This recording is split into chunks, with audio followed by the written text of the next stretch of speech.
Hello everyone. AJ solution या संपूर्णतः मराठीसाठी वाहिलेल्या यूट्यूब चॅनलमध्ये मी अजित सर तुम्हा सर्वांचे हार्दिक स्वागत करतो. प्रिय विद्यार्थी मित्रांनो, आज आपण इयत्ता 9वीच्या मराठी विषयातील कविता क्रमांक 2 भेटी लागी जीवा या कवितेचं रसग्रहण पाहणार आहोत.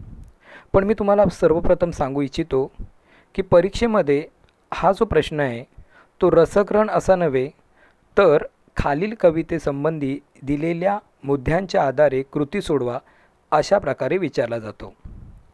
एकूण 8 गुणांसाठी हा प्रश्न आहे.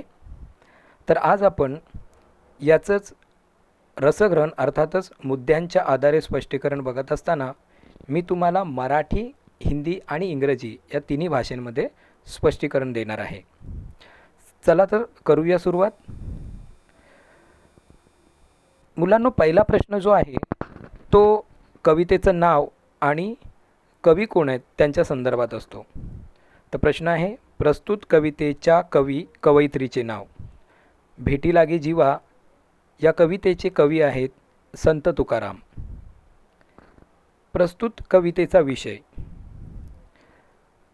प्रस्तुत अभंगातून संत तुकारामांनी आपल्या मनातील विठ्ठलाच्या भेटीची ओढ समर्पक दृष्टांतातून व्यक्त केली आहे. अशा प्रकारे प्रश्न क्रमांक 1 आणि प्रश्न क्रमांक 2 हे दोन्ही प्रश्न प्रत्येकी 1-1 गुणांसाठी विचारले जातात. इसमें जो दूसरा वाला सवाल है उसका मतलब है कि इस पोएम का या अभंगाचा विषय काय आहे. तर आपण आपल्या ओन शब्दामध्ये सुद्धा त्याचा विषय लिहू शकतो. याचा विषय आहे कि इस अभंग के द्वारा संत तुकाराम महाराज ने भगवान विट्ठल से मिलने की जो तीव्रता है वो विभिन्न उदाहरणों द्वारा व्यक्त की गई है. ठीक है बच्चों. तर मुद्दा क्रमांक 3 आणि मुद्दा क्रमांक 4, 5 आणि 6 हे प्रत्येकी 2 गुणांसाठी असतात. पैकी तुम्हाला कोणतेही 4 प्रश्न सोडवायचे असतात. ही गोष्ट तुम्ही लक्षात ठेवली पाहिजे. प्रश्न तिसरा असा विचारला जातो कि खालील ओळींचा सरळ अर्थ लिहा. मतलब आपको 2 पोएम के लाइन्स दिए जाएंगे और उसको अपने ओन वर्ड्स में उसका मतलब लिखना है.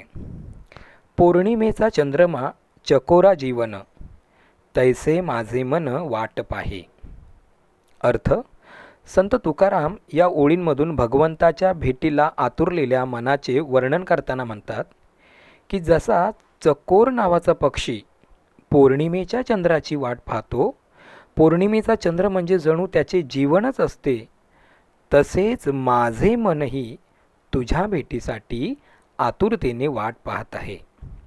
यानी इन 2 पंक्तियों का ये मतलब है कि संत तुकाराम महाराज जो है वो भगवान विट्ठल से मिलने के लिए इतने आतुर हो गए हैं कि वो एक उदाहरण देते हैं चकोर नाम के पक्षी का.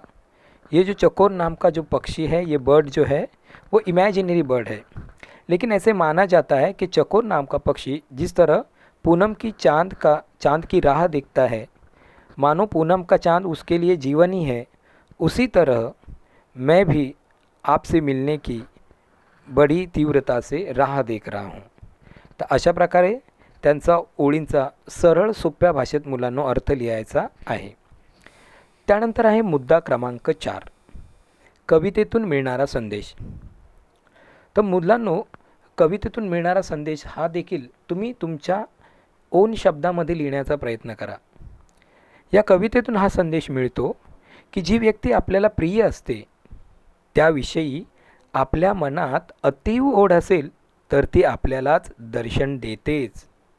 तो ये प्रस्तुत कविता के द्वारा हमें ये संदेश मिलता है कि जिस व्यक्ति को हम चाहते हैं या जिस व्यक्ति के बारे में, जिस चीज़ या वस्तु के बारे में हम सोचते हैं, अगर हमें उस वस्तु के प्रति उतनी तीव्र इच्छा होगी तो वो वस्तु, व्यक्ति व कोई भी जो चीज़ है वो हमें प्राप्त होती ही है. तो ये बहुत ही अच्छा संदेश इस कविता के द्वारा हमें मिलता है. त्यानंतर 5वा मुद्दा आहे, कविता आवडण्याची किंवा न आवडण्याचे कारण. हा सुद्धा 2 गुणांना विचारला जातो. तर विद्यार्थ्यांनो लक्षात ठेवायचं आहे, तुम्ही आपल्या शब्दात लिहित असताना सरळ जर असं लिहिलं की ही कविता मला खूप आवडली तर तुम्हाला 1 गुण मिळण्याची शक्यता असते. आणि मग का आवडली ते तुम्ही तुमच्या शब्दात लिहू शकता. आता मी कसं लिहिलं आहे बघा, की संत तुकारामांनी या अभंगामध्ये विठ्ठल दर्शनाची ओढ विविध दृष्टांतातून मतलब उदाहरणों के द्वारा व्यक्त केली आहे. त्यामुळे हा अभंग काळजाला भिडतो. श्री विठ्ठल माऊली व आपण तिचे बाळ आहोत ही कल्पना मला भावल्यामुळे हा अभंग मला खूप आवडला. शिवाय या अभंगाची भाषा साधी सोपी असून ती लयबद्ध आहे. तो इसमें ये कहा गया है कि अभंग या ये कविता मुझे बेहद पसंद है, क्योंकि विठ्ठल भगवान विठ्ठल से मिलने की चाह इच्छा इस अभंग के द्वारा विभिन्न उदाहरणों द्वारा व्यक्त की गई है. दूसरी बात यह है कि भगवान विठ्ठल को उन्होंने माँ स्वरूप माना है और हम उसके बच्चे हैं. तो ये जो कल्पना है ये इतनी अच्छी है और इसी कारण ये मुझे अभंग बहुत पसंद है.